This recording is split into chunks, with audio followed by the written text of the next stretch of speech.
نحمده ونصلي على رسوله الكريم اعوذ باللہ من الشیطان الرجیم بسم اللہ الرحمن الرحیم اما بعد برادران اسلام، واجب الاحترام، بزرگوں، دوستوں، میرے محترم عزیز، السلام علیکم ورحمۃ اللہ وبرکاتہ۔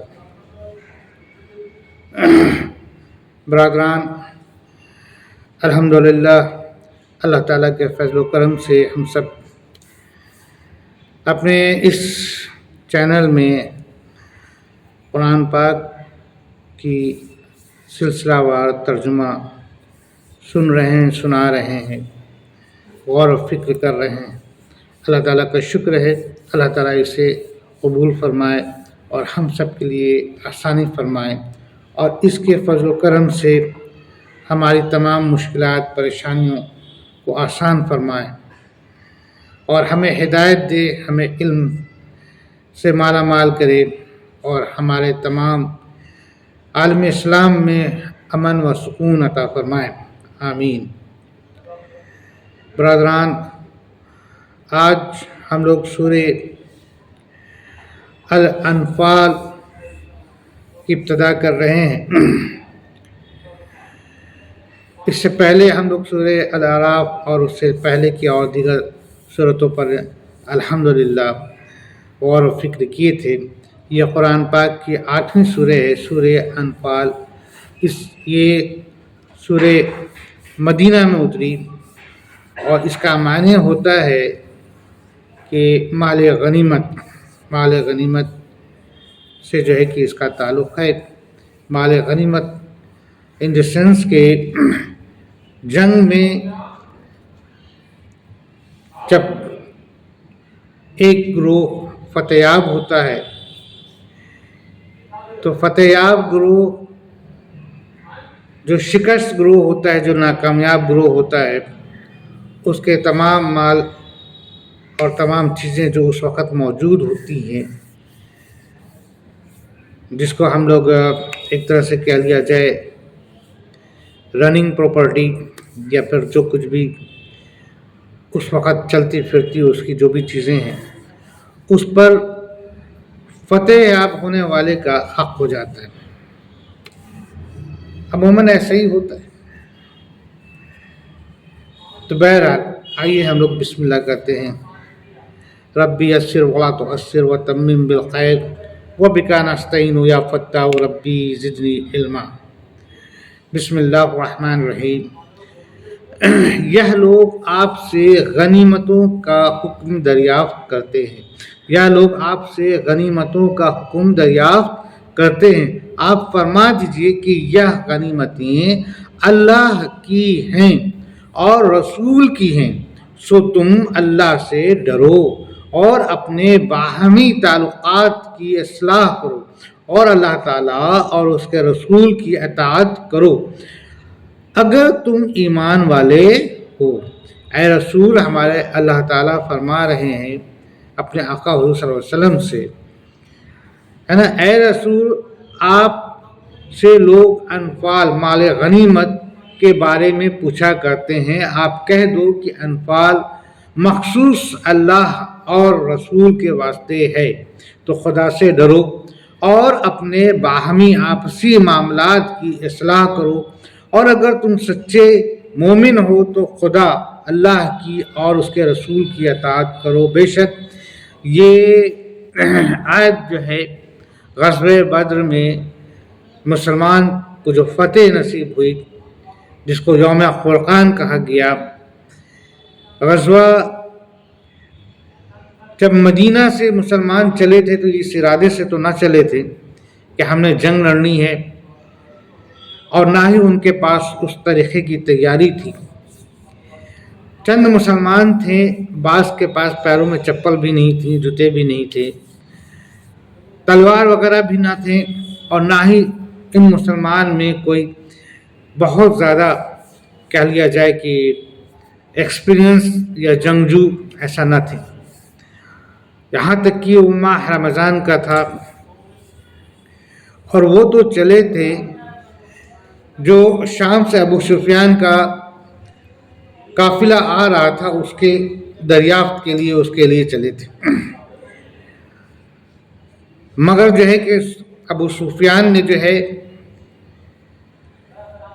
یہ چالاکی چلی، اس کو کسی طرح سے معلوم ہو گیا کہ مدینہ والوں کو معلوم ہو گیا ہے کہ شام سے قافلہ آ رہا ہے تجارت کا، تو اس نے اپنی حفاظت کے واسطے یا پھر جو بھی اس کے ذہن میں آیا ہوگا، اس نے جو ہے ایک تیز رفتار والے اونٹ کے ساتھ ایک شخص کو بھیجا مکہ میں کہ جا کر کے مکہ والوں کو کہہ دو کہ مدینہ والے نے ہم پر، مسلمانوں نے ہم پر اٹیک کر دیا ہے۔ اب وہ جو شخص تھا وہ بہت تیزی سے مکہ میں گیا اور جا کے شور کر دیا کہ جو ہے کہ مسلمانوں نے ہمارے اوپر حملہ کر دیا ہے، دھاوا بول دیا ہے، اور جو ہے کہ ہماری حالات بہت خراب ہے، جلدی چلو جلدی چلو۔ اور تمام مکہ والے جو ہیں کہ پورے جنگجو کے ساتھ، پورے انتظامات کے ساتھ، پورے ہتھیار اور لو لشکر کے ساتھ، جنگ کے خیال سے، مسلمانوں کا بالکل خاتمہ کر دینے کے خیال سے 1000 کے لشکر کے ساتھ چلے تھے، 1000 لشکر کے ساتھ چلے تھے، اور پختہ ارادہ یہ کر کے کہ آج تو مسلمانوں کا صفایا کر ہی دینا ہے۔ بہرحال تو یہ جو ہے کہ اس میں اور بھی چیزیں ہیں، انشاءاللہ تعالی ہم لوگ اس بارے میں بھی موقع ملا تو گفتگو کریں گے۔ فی الحال ہم مختصر سی بات بتا رہے تاکہ ہم اپنے آیت پر، موضوع پر آئیں۔ تو بہرحال وہ جب چلے اور ان کی جو جنگ ہوئی وہ بدر کے میدان میں ہوئی، اور اللہ تعالیٰ کا لاکھ لاکھ شکر ہے کہ جہاں ایک طرف مسلمان محض 313 تھے، کمزور تھے، ہتھیار بھی نہ تھا زیادہ، ہے نا، اور وہ اس خیال سے بھی نہ تھے کہ جنگ ہم نے کرنی، اور ادھر 1000 کی لشکر، میں ہتھیار، میں گھوڑا، میں اونٹ، ہے نا، اب پورے تیاری کے ساتھ یہ آئے تھے جنگ کے ارادے سے۔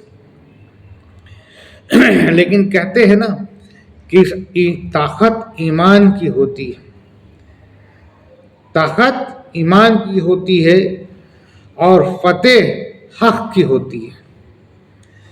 ایمان کی طاقت سے جنگ لڑی جائے تو فتح یقیناً حق کی ہوگی۔ اللہ تعالیٰ نے اس جنگ میں مسلمانوں کو الحمدللہ ایسی فتح نصیب فرمائی، ایسی فتح نصیب فرمائی کہ یہ فتح یوم فرقان بنی اور پوری دنیا کے لیے ایک مثال بنی، اور مسلمانوں کا جو ہے کہ ایک دبدبہ ہو گیا، اور جو کافر اور کفر پر کے جو لو لشکر تھے وہ جو ہے وہ شکست ہوئے، اور ان سے جو ہے کہ تمام کفر پر جو ہے کہ ایک کہہ دیا جائے کہ ایک خوف بیٹھ گیا۔ بہرحال تو اس فتح کے بعد مکہ کے کئی بڑے بڑے سردار جو تھے وہ پکڑانے اور بہت سے جو ہے کہ ہلاک ہو گئے، تو ان کی جو چیزیں تھیں وہ مال غنیمت کے لیے تقسیم ہونی تھی۔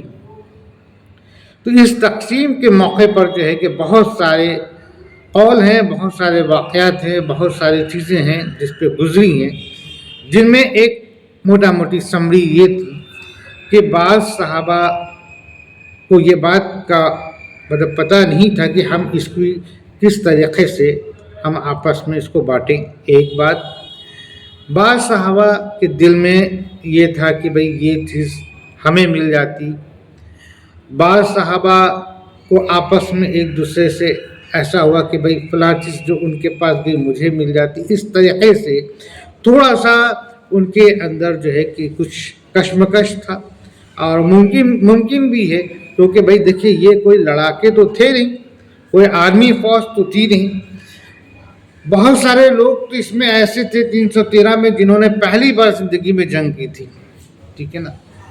تو بہرحال تو یہ جب مال غنیمت کو لے کر کے تھوڑی سی جو ہے کہ کئی سوالات حضور صلی اللہ علیہ وسلم سے پوچھے جانے لگے، کئی طرح کی باتیں بار بار آگے پوچھی جانے لگی، تو اس وقت اللہ تعالیٰ نے یہ آیت اتاری، اور آیت کے مقصد یہ تھا کہ آپ کہہ دیجئے کہ یہ تمام مال غنیمت جو ہے یہ بے شک اللہ کا ہے اور اللہ کے رسول کا ہے. یہ بات یہ ایک مطلب کہ دیکھا جائے تو یہ کتنے اچھے سے بات کو سالو کر دینے والی ہے کہ یہ جو سارے مال ہیں یہ اللہ کا ہے اور اللہ کے رسول کا، یعنی کہ جو کمانڈر ہیں ان کا ہے. اس لیے آپس میں جو باہمی جو اختلافات ہو رہے ہیں، آپس میں جو باتیں ہو رہی ہیں، یا پھر زبان سے نہیں اندر من میں کشمکش چل رہا ہے، اندر من میں باتیں چل رہی ہیں، اللہ تو من کی بات کو بھی پڑھتا ہے نا، اللہ تو من کی بات کو بھی جانتا ہے نا، اللہ تو دل کی بات کو بھی جانتا ہے نا.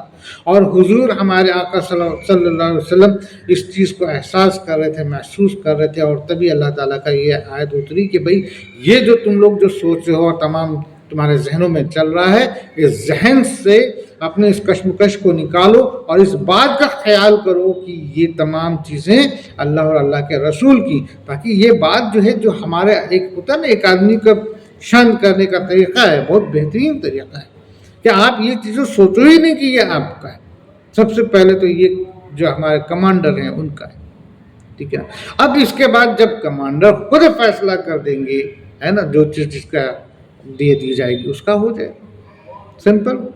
تو اللہ تعالیٰ نے یہاں پہ واضح کر دیا کہ آپ اپنے آپ میں جو اختلافات ہو رہے ہیں وہ اختلافات میں نہ پھنسو، یہ تمام چیزیں اللہ اور اللہ کے رسول کا ہے نا. ظاہر سی بات ہے کہ پھر اللہ رسول جو فیصلہ کر دیں اس کو تم کو ماننا ہے، اب خوشی ماننا ہے نا. اگر تم اللہ تعالیٰ سے ڈرتے ہو تو بے شک اللہ کا خوف ہی تو ہے جو ہمیں گناہ سے بچاتا ہے.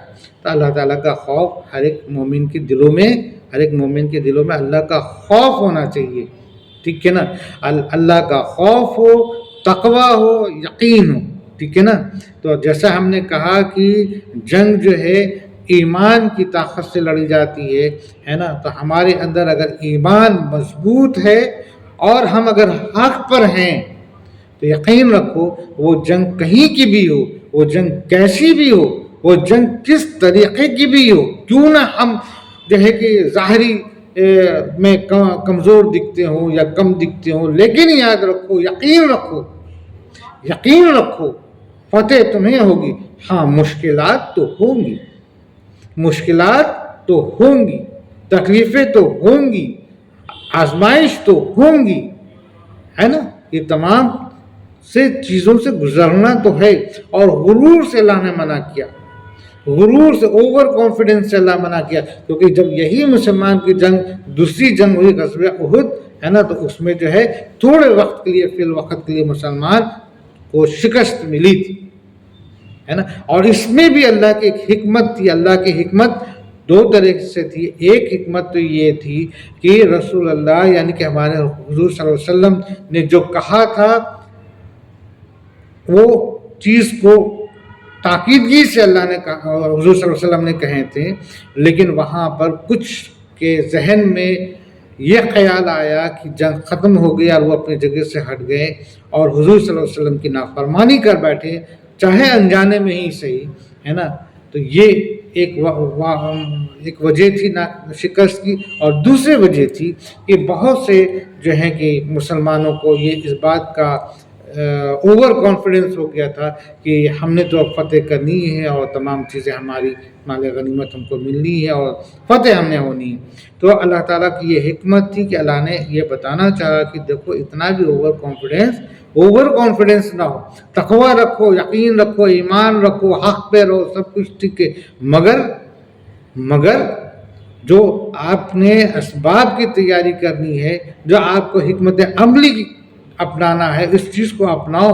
یہ نہیں کہ آپ بنا ہتھیار لیے جنگ کے میدان میں آپ کود گئے کہ اللہ ہمیں بچا لے گا. تو بھائی یہ بات نہیں ہونی چاہیے. جنگ کے میدان میں ہم جائیں تو جنگ کی تیاری کے ساتھ جائیں. وہ زمانہ جنگ کا تھا جب سامنا سامنی ہوتا تھا. اب کا زمانہ جو ہے سازشوں کا ہو گیا ہے. بہرحال اللہ معاف کرے، ان چیزوں پہ ابھی ہم لوگوں نے نہیں پڑھنی ہے. تو ٹھیک ہے، تو یہ بات واضح ہو گئی کہ اللہ نے کہہ دیا صاف کہ بھائی اللہ سے اگر تم ڈرتے ہو تو اس چیز کو تم مانو، ٹھیک ہے نا، اس چیز کو تم مانو. آگے بڑھتے ہیں. بس ایمان والے تو ایسے ہوتے ہیں، بس ایمان والے تو ایسے ہوتے ہیں کہ جب اللہ تعالیٰ کا ذکر آتا ہے تو ان کے قلوب ڈر جاتے ہیں، اور جب اللہ کی آیتیں ان کو پڑھ کر سنائی جاتی ہیں تو وہ آیتیں ان کے ایمان کو اور زیادہ کر دیتی ہیں، اور وہ لوگ اپنے رب پر تو توکل کرتے ہیں۔ الحمدللہ الحمدللہ الحمدللہ، اس آیت کے وسیلے سے میں اپنے اللہ تعالیٰ اپنے پاک پروردگار اعلیٰ سے دعا کرتا ہوں، اس کے وسیلے سے اے اللہ تعالیٰ بالکل ویسا ہی ہمیں اور اس وقت اس موبائل اور اس چینل کے ذریعے جو لوگ بھی سن رہے ہیں، جو بھی اسلام کو ماننے والے ہیں، اللہ تعالیٰ ان کے دلوں میں بالکل ویسی ہی توکل پیدا کر دو میرے مولا، جس طریقے سے آپ نے اس آیت میں اپنے بندوں کو فرمایا ہے، اور اس میں جس طریقے سے آپ پسند فرماتے ہیں اپنے بندوں کو، ہے نا، کہ ایمان والو، اللہ کہتا ہے ایمان والو، اے مسلمانوں، ہے نا، ایسے ہو جاؤ کہ اللہ تعالیٰ کا جب ذکر آوے نا، اللہ تعالیٰ کا جب ذکر آوے، اللہ تعالیٰ کا جب بات آوے، اللہ تعالیٰ کا، تو ہمارا دل جو ہے نا، ہمارے دل میں ایک ڈر، یعنی کہ اللہ کی موجودگی کا احساس ہو، اللہ تعالیٰ ہم سے ہمارے عمل، اگر کوئی بد عمل ہو رہے ہیں، گناہ ہو رہے ہیں تو اللہ ہمیں پکڑ لے گا، اس کا احساس ہو، اور ہم نے قیامت کے روز اللہ کے سامنے حاضر ہونا ہے، اس کا احساس ہو، اور ہم نے کوئی بھی اگر ایسی غلط دل میں نیت بھی کر رہے ہیں یا دل میں کوئی بات چل بھی رہی ہے تو اللہ احساس ہو کہ اللہ ہمیں پکڑ لے گا، تو یہ ایک تو ڈر ہو، ہے نا، دوسرے اللہ تعالیٰ کا جب ہم یہ خوف رکھیں گے نا، اور ہم اس خوف کے ساتھ جب ہم اللہ کا ذکر سنیں گے، اللہ تعالیٰ کا کلام سنیں گے نا، تو ہمارے دل میں آٹومیٹک جو ہے کہ ایک کہہ لیا جائے کہ ایک عجب سے طاقت، ایک نور پیدا ہوگا، جو بے شک ہمارے دل کو، ہمارے روح کو، ہے نا، ہمارے ایمان کو جو ہے کہ منور کر دیتا ہے، ٹھیک ہے نا۔ تو یہ چیزیں ہونی چاہیے، اور اللہ نے کہا کہ ہمارے کلام کو تم سمجھو۔ آج دیکھیے، آج الحمدللہ اللہ تعالیٰ کا شکر ہے، اللہ قبول فرمایا، غلطی ہونے پر معاف فرمایا، کہ یہ جو ہم ترجمہ کے ساتھ آپ کے سامنے پیش ہو رہے ہیں، ہے نا، اس کے پیچھے واضح معاملہ یہی ہے، میرا مقصد یہی ہے کہ میں بھی سیکھوں، اور میرے ساتھ ساتھ جو بھی اس پر ابھی اس وقت غور کر رہے ہیں، سن رہے ہیں، وہ بھی جو ہے کہ سیکھیں، سنیں۔ اسی لیے میں بار بار بولتا رہتا ہوں، غور اور فکر کا استعمال کرتا ہوں، تاکہ ہم اس پہ غور کریں اور فکر کریں۔ بہرحال تو ایک بار پھر سے ہم لوگ پڑھتے ہیں، سچے مومن، سچے ایماندار، سچے مسلمان تو بس وہی لوگ ہیں۔ دیکھیے اللہ تعالیٰ ڈیفینیشن دے رہے ہیں، اللہ تعالیٰ ڈیفینیشن دے رہے ہیں، تو اس پر آپ نے غور کرنا ہے، فکر کرنا ہے کہ اللہ تعالیٰ خود اس چیز کو کلیئر کر رہے ہیں، ڈیفائن کر رہے ہیں، ٹھیک ہے نا، کہ سچا کون ہے، سچا مومن کون ہے، سچا مسلمان کون ہے، وہی لوگ ہیں جب ان کے سامنے اللہ کا ذکر کیا جاتا ہو تو ان کا دل ہل جاتا ہو، ان کا دل ڈر جاتا ہو، ان کا دل میں احساس ہو جاتا ہو، ہے نا، ایک عجب سی جو ہے کیفیت پیدا ہو جاتی ہے، اور یہ کیفیت جو ہے، یہ کیفیت ہے نا ہی اس احساس یا کہہ لیا جائے اس خوف یا اس ڈر یا اللہ کی موجودگی، ہے نا، اور اس قیامت کا اور موت کا اور جنت جہنم کا، تمام چیزوں کو جو ہے کہ ملا جلا کر کے ایک احساس ایسا ہوتا ہے، جو احساس کو جو ہے کہ ہم بیان نہیں کر سکتے ہیں۔ تو اللہ تعالیٰ ہمارے بھی دلوں کو بالکل ویسا ہی کر دے جیسا اللہ تعالیٰ اپنے نیک مومن نیک بندوں سے چاہتا ہے، ٹھیک ہے نا۔ جب ان کے سامنے اس کی آیتیں پڑھی جاتی ہیں تو ان کے ایمان کو اور بھی زیادہ کر دیتی ہے۔ بے شک جب اللہ تعالیٰ کی آیت پڑھی جاتی ہے تو اس کا ایمان اور زیادہ ہو جاتی ہے۔ حقیقت ہے میرے دوستوں، اسی لیے کہا جاتا ہے کہ ہم لوگوں نے کیا کرنا ہے نا، کہ زیادہ سے زیادہ وقت یا جو بھی وقت ملے یا جہاں بھی کہیں بھی ہم نے اگر کوئی بات کرنی ہے نا، تو ہر بات میں جو اللہ تعالیٰ کا ذکر کریں، ٹھیک ہے۔ آپ میرے اسی چینل میں شروعاتی میرا ویڈیو آپ دیکھیں گے تو جس میں ہم نے جو ہے کہ اس بات پر باقاعدہ ایک ویڈیو بنائی ہے نا، جس میں ہم نے جو ہے کہ اس بات کو واضح طور سے جو ہے کہ آپ کو بتایا ہوں کہ بات یا مجلس ایسی ہو جس میں اللہ کا ذکر ہو، اور اگر کوئی مجلس ایسی ہے جس میں اللہ کا ذکر نہیں ہے تو وہ مجلس بیکار ہے. اللہ ایسی مجلس پر اللہ اور اللہ کے فرشتے لعنت بھیجتے.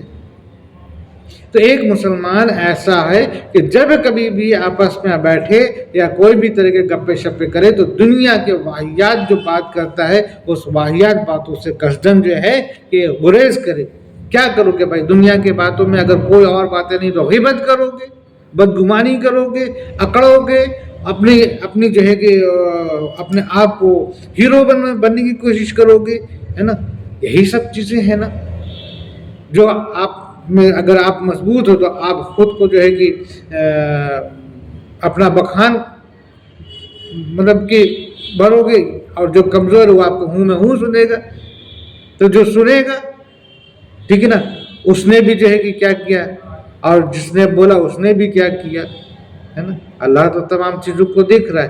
تو اللہ تعالیٰ تو مین مجلس مین باتیں وہ ہوتی ہیں کہ اللہ تعالیٰ کا ذکر ہو. ارے کچھ نہیں تو ہم اپنے باتوں کے درمیان میں کم از کم انشاءاللہ، سبحان اللہ، الحمدللہ، اللہ اکبر، ان لفظوں کا بھی تو استعمال کر سکتے ہیں. اگر کچھ نہیں کرنا ہے، چلو بہت بڑی آپ کی میٹنگ چل رہی ہے، لیکن اگر مجلس ہے اسلام والوں کی، مسلمان کی، تو اس چیز کا ہم لوگ خیال کریں، بجائے جو ہے کہ کسی اور باتوں کا ہم لوگ بات کریں یا ذکر کریں. تو اللہ تعالیٰ سے دعا ہے کہ اللہ تعالیٰ مجھے بھی ایسا بنائے، میرے اندر بھی اگر خامی ہے تو اللہ اس کو دور کر دے، اور مجھے بھی ایسا بنائے اور آپ سننے والوں کو بھی ایسا کر دے. ٹھیک ہے نا. تو بات یہ تھی کہ آیت پر تو ان کے ایمان اور بھی زیادہ اللہ کر دیتا ہے، اور بس ہے نا، اور وہ لوگ بس اپنے اللہ ہی پر بھروسہ رکھتے ہیں. بے شک جو کہ نماز کی پابندی کرتے ہیں، اور ہم نے ان کو جو کچھ دیا ہے وہ اس میں سے خرچ کرتے ہیں. دیکھیے نماز کی پابندی، ٹھیک ہے نا، ہم نے سنا، پڑھا، جانا، اکثر قرآن میں آیا ہے. صرف لفظ قرآن پڑھو ایسا نہیں آیا ہے، سوری نماز پڑھو ایسا نہیں.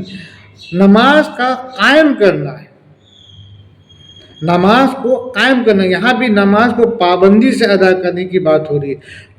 نماز پڑھو اگر معنی ہوتا تو ٹھیک ہے بھائی، آپ نے جب موقع ملا آپ نے پڑھ لیا، جب نہیں ملا نہیں پڑھا.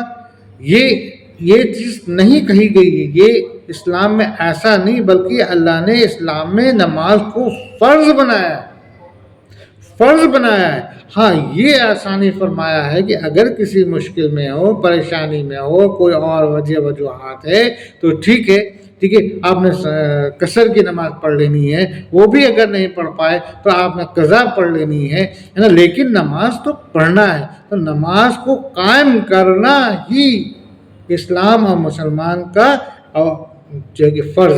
پہلا فرض کیا ہے کہ آپ نے ایمان لانا ہے نا. لا الہ الا اللہ محمد رسول اللہ، نہیں ہے کوئی معبود سوائے اللہ کے، نہیں ہے کوئی معبود، نہیں ہے کوئی بندگی کے لائق، نہیں ہے کوئی اور خدا، نہیں ہے کوئی اور ایسی چیز جس کی عبادت کی جائے سوائے اللہ کے. تو صرف واحد ایک اللہ ہے. اول تو یہ عبادت ہے نا. پھر ہمارے آقا حضور صلی اللہ علیہ وسلم ہے نا، حضرت محمد مصطفیٰ صلی اللہ علیہ وآلہ وآلہ وصحبہ وسلم تسلیما کثیرا کثیرا اللہ تعالیٰ کے رسول ہیں. اور اس پہ پھر شہادت دینا ہے کہ میں شہادت دیتا ہوں، میں گواہی دیتا ہوں کہ اللہ ایک ہے اور اس کے سوا کوئی اور نہیں ہے نا، وہ واحد ہے. ٹھیک ہے. اور دوسرا میں گواہی دیتا ہوں ہمارے حضور صلی اللہ علیہ وسلم اللہ تعالیٰ کے رسول ہیں، ان کے بندے. ٹھیک ہے. ایک فرض. دوسری چیز، اب یہ چیز جب نیت میں آ گئی، دل میں آ گیا، ذہن میں آ گیا، ہم نے مکمل اس پر جو ہے کہ یقین کیا، یہ آدھی ادھوری باتیں نہیں، مکمل اس پہ دل سے ہم نے جب ایکسیپٹ کیا، یقین کیا، تو اب توقع کرنا ہے اللہ پر. ٹھیک ہے نا. اور توقع کر کے اللہ کی تمام احکامات کو، تمام فرائض کو پورا کرنا ہے نا. تو اب پورا کیا کرنا ہے؟ سب سے پہلا اس میں پورا کرنا ہے آپ نے نماز. سب سے پہلا کیا کرنا ہے؟ نماز. ٹھیک ہے نا. تو نماز کو قائم کرنا ہے، نماز کو قائم کرنا ہے، یعنی 5 وقت اگر نماز ہے تو آپ نے نماز پڑھنی ہے 5 وقتوں کی. اللہ تعالی ہمیں بھی، آپ سب کو بھی، اور عالم اسلام میں تمام اسلام کو ماننے والوں کو 5 وقت کی نماز پڑھنے کی توفیق عطا فرمائے اور لائق بنائے، قوت دے اور آخر سانس تک پڑھنے کی جو ہے کہ ہدایت دے، آمین۔ اس کے بعد اللہ تعالیٰ کیا کہتے ہیں کہ ہماری راہ میں ہے نا، اس میں سے جو اللہ نے ہے نا، اللہ نے جو آپ کو دیا، اللہ نے جو بھی آپ کو دیا ہے، ہم نے یہ چیز سوچنا ہے کہ جو ہم نے کمایا یا جو کچھ بھی ہمارے پاس مال آیا یا جو بھی ہیں، ٹھیک ہے نا، وہ اللہ تعالیٰ کی طرف سے ہے، وہ اللہ تعالیٰ کی طرف سے ہے، تو ہمیں اللہ کا شکر ادا کرنا ہے اور اللہ کی راہ میں خرچ کرنا ہے۔ آج کیا ہو رہا ہے؟ آج تو ہوتا یہ ہے کہ ہمیں مال مل گیا تو چلو، اگر 4 فلور بنے ہوئے ہیں تو 1 فلور اور بنا لو، بھلے ضرورت ہو نہ ہو، ٹھیک ہے نا، کیوں بھائی؟ مال ہے نا، چلو یہ چیز ہے تو یہ چیز اور لے لو، بجا ہے، لو، منع نہیں ہے، اسلام یہ نہیں کہہ رہا کہ تم منع ہے، لیکن اسلام یہاں پہ کیا کہتا ہے کہ ذرا ٹھہرو، ذرا رکو، پہلے سوچو تو صحیح کہ تم نے اللہ کے راہ میں بھی کچھ نکالا ہے یا نہیں۔ تمام جو بھی ہے وہ خرچ کر دیا؟ ارے ٹھیک ہے، اگر آپ صاحب حیثیت نہیں ہیں، آپ کے پاس اتنی ہی رقم ملا ہے جتنا آپ کے خرچے پورے ہو پاتے ہیں، بڑے مشکل سے ہو پاتے ہیں، ٹھیک ہے، اللہ تو دیکھ رہا ہے، اللہ دیکھ، اگر واقعی میں آپ سچ ہیں تو کوئی بات نہیں، لیکن اگر آپ سچ نہیں ہیں تو اللہ تو پکڑے گا، بچیں گے نہیں، آپ بالکل نہیں بچیں گے۔ جو مسلمان پیدا ہوا اور مسلمان مرا، اور مال و دولت جسے اللہ نے بہت دیا، لیکن اس میں نہ اللہ کے راہ میں خرچ کر، اللہ کے راہ میں خرچ کرنا کیا مطلب ہے؟ اللہ کو آپ تھوڑی کچھ دو گے، اللہ کی کوئی چیز، اللہ کو کیا چیز کی ضرورت ہے؟ اللہ تعالیٰ کو کوئی چیز کی ضرورت نہیں ہے، اللہ تو بے نیاز ہے، اللہ تو دینے والا ہے، اللہ کو تم سے کوئی چیز نہیں چاہیے، ٹھیک ہے نا۔ اللہ کے راہ میں خرچ کرو، یعنی کہ قوم کے لیے کچھ کرو، دین کے لیے کچھ کرو، مسلمان کے لیے کچھ کرو، غریب کے لیے کچھ کرو، جو صاحب حیثیت نہیں ہے، جو کمزور ہیں، جن کو ضرورت ہے، ان کے لیے کچھ کرو۔ بہت سے تم میں سے ایسے بھی لوگ ہیں، ایسے بھی مسلمان ہیں جو تمہارے ساتھ تمہارے صف میں نماز پڑھ رہے ہیں، لیکن بیچارے کے پاس ایسی بھی ضرورتیں ہیں، ایسی بھی حالات ہیں کہ وہ جو ہے کہ آپ سے کچھ نہ منہ سے بول سکتے ہیں، نہ بول پاتے ہیں، اور نہ وہ اپنے آپ کو دکھا پاتے ہیں کہ بھائی ہمیں اس چیز کی ضرورت ہے، اور وہ مشکل کے دور میں اللہ تعالیٰ سے ہی مدد مانگتے رہتے ہیں۔ آپ اگر اس صف میں کھڑے ہیں اور آپ صاحب حیثیت ہیں، آپ کے پاس مال بھی ہے، دولت بھی ہے، افراد ہے، آپ کے خرچ سے زیادہ بھی ہے نا، تو آپ کے اوپر لازمی ہے کہ آپ ایسے شخص کو آپ محسوس کرو، ڈھونڈو، دیکھو، اور جو بھی ایسی مدد کرو کہ اس کے جو ضمیر ہے نا، اس کو بھی تکلیف نہ ہو، ہے نا، اور بس آپ اس کو اللہ کی راہ میں سمجھ کر کے آپ اس پر خرچ کرو۔ ایک بات، دوسری چیز اللہ نے یہ بھی کہا کہ دو تو ایک ہاتھ سے دو، تو ایسا دو کہ دوسرے ہاتھ کو پتہ نہ چلے۔ آج مسلمان کیا کرتا ہے؟ آج مسلمان مسجد میں بھی تعاون کرتا ہے نا، تو لسٹ میں نام لکھواتا ہے، استغفر اللہ، لسٹ میں نام لکھاتا ہے۔ بعض مسجدوں میں تو ہم نے دیکھا باقاعدہ اس کو چسپا کر دیا جاتا ہے، تو ہال والا کیا دکھانا آپ چاہتے ہو کہ آپ نے مسجد میں اتنا دیا، میں بہت بڑا آدمی ہوں؟ آپ بڑے نہیں ہیں، اللہ نے آپ کو دیا اس لیے کہ آپ خرچ کرو۔ اللہ نے دیا، آپ سے لے بھی سکتا ہے، جھٹ سے لے سکتا ہے، کوئی دیر نہیں لگے گی، وقت نہیں گزرے گا۔ اللہ دینا جانتا ہے تو لینا بھی جانتا ہے، لیکن اللہ دیتا آپ کو صرف اس لیے ہے کہ آپ اس سے اللہ کی راہ میں خرچ کریں، ہے نا، قوم کے لیے خرچ کریں، اسلام کے لیے خرچ کریں، عبادت گاہوں کے لیے خرچ کریں، معصوم کے لیے خرچ کریں، جو غریب غربا ہیں ان کے لیے خرچ کریں، مسکین کے لیے خرچ کریں، جو ضرورت مند ہیں ان کے لیے خرچ کریں۔ ٹھیک ہے نا. اور یہی وجہ ہے کہ اللہ تعالیٰ نے جو ہے کہ آپ کے اوپر جو ہے کہ لازم کر دیا ہے نا. تیسرا فرض اسلام کا وہ ہے زکوٰۃ، لازم کر دیا.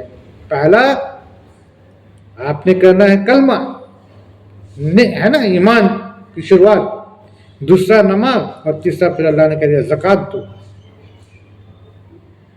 ٹھیک ہے نا. اور ان کے درمیان میں ایک اور فرض ہے، وہ ہے رمضان کا روزہ، فرض روزہ. اس کے بعد اگر آپ صاحب حیثیت ہیں تو حج کا. بہرحال تو موضوع ہمارا یہاں پہ یہ تھا کہ نماز کی پابندی سے ادا کرتے ہیں اور جو ہم نے انہیں دیا اس میں سے راہ خدا میں خرچ کرتے ہیں. یہ بھی دیکھیے جو بھی اللہ نے دیا ہے، اگر کسی کو جنگ میں مال غنیمت ملی ہے اور فتحیاب ہوئے ہیں اور تمام چیزیں آ گئی ہیں آپ کے پاس اور یہ ساری چیزیں اللہ کی ہیں، تو اللہ کی راہ میں خرچ کرو. ٹھیک ہے آپ کو جو ضرورت ہے رکھو، مگر کچھ تو اللہ کے راہ میں بھی خرچ کرو. اللہ آپ کو مشکل نہیں ڈالنا چاہتا، اللہ آپ کو مشکل میں نہیں ڈالنا چاہتا. اللہ تو آپ کے آسانی کے لیے تمام چیزیں کرتا ہے. اور اللہ تعالیٰ کی آسانی اور اللہ تعالیٰ کی رحمت صرف اس دنیا کے واسطے آپ کے لیے نہیں ہے، بلکہ اللہ تعالیٰ آپ کو اپنے اس رحمت سے نوازنا چاہتا ہے جہاں آپ نے ہمیشہ ہمیشہ ہمیشہ کے لیے رہنا ہے. یعنی کہ مرنے کے بعد کا جو فیصلہ ہوگا اس میں اللہ تعالیٰ آپ کو وہ مقام دینا چاہتا ہے جہاں پر تکلیف نہ ہو، آگ نہ ہو، تکلیف دے عذاب نہ ہو. وہاں کا کیا ہو؟ اللہ تعالیٰ کی رحمت ہو، ہے نا، جنت ملے، ہر طرح کے آپ کو آرام ملے. اللہ تو وہ دینا چاہتا ہے، اس کے لیے آپ کو یہ تمام چیزیں بتا رہا ہے. تو غور ہم نے کرنا ہے، فکر ہم نے کرنا ہے. ٹھیک ہے نا. بہرحال آگے کے ہم لوگ آگے غور کرتے ہیں. سچے ایمان والے یہ لوگ ہیں، سچے ایمان والے یہ لوگ ہیں، ان کے لیے بڑے درجے ہیں ان کے رب کے پاس اور مغفرت اور عزت کی روزی ہے بے شک.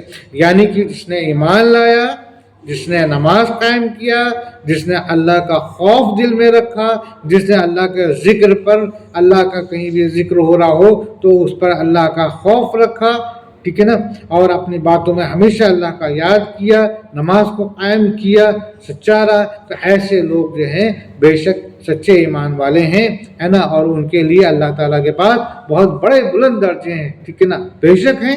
ٹھیک ہے نا. ان کے رب کے پاس اور مغفرت اور عزت کی روزی ہے بے شک. تو اللہ تعالیٰ کہتے ہیں کہ جو اگر تم نیک مسلمان ہو، نیک مومن ہو، تو میرے پاس تمہارے لیے عزت کی روٹی ہے، عزت کی روٹی ہے. بے شک بے شک بے شک اللہ تعالیٰ ہم تمام مسلمانوں کو عزت کی روٹی عطا فرمائے اور دنیا میں بھی اور آخرت میں بھی جو ہے کہ ہمیشہ اپنی رحمت کے سائے میں رکھے. آمین. ٹھیک ہے نا. اوکے. تو ایک بار پھر سے یہی تو سچے مومن ہیں، انہی کے لیے ان کے پروردگار کے ہاں بڑے بڑے درجے ہیں بے شک، اور بخشش اور عزت اور آبرو کے ساتھ روزی ہے بے شک، ہے نا. یہ مال غنیمت کا جھگڑا ویسا ہی ہے نا. تو ٹھیک ہے، یہاں پر وہی بات ہے کہ مال غنیمت کو لے کر کے کوئی اس طرح کے جھگڑے یا آپس میں کشمکش یا اس طرح کی باتیں نہیں ہوتی ہیں جو اس وقت ہو رہی تھی جب یہ آیت اتری. آگے بڑھتے ہیں. جیسے